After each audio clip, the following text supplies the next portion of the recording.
তুমি আজ ক্লান্ত, তাই না? সব কিছু ভেঙে পড়েছে, মানুষ বদলে গেছে, যাকে সবচেয়ে বেশি বিশ্বাস করেছিলে সেও আজ পাশে নেই। কিন্তু একটা কথা জানো, আল্লাহ কখনো বদলান না।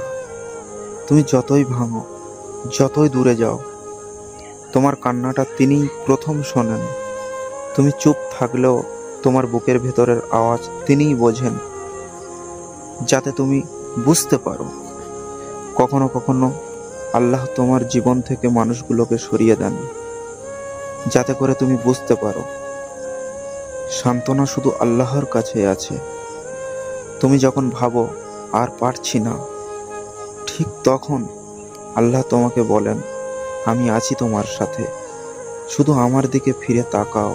তুমি যদি জানতে আল্লাহ তোমাকে কতটা ভালোবাসেন, তাহলে তুমি কখনো এক ফোঁটাও হতাশ হতেন না।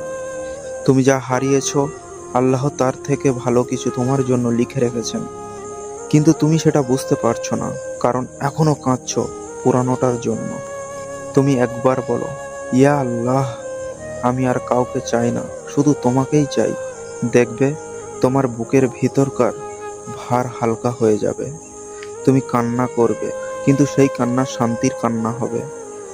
আল্লাহ রাব্বুল আলামিন তোমাকে শাস্তি দিতে ভালোবাসেন না, তিনি তোমাকে ফিরিয়ে আনতে চান। তুমি যতই ভেঙে যাও না কেন, আল্লাহ বলেন, আমি তোমার আল্লাহ, তুমি আমার বান্দা, ফিরে আসো আমার কাছে।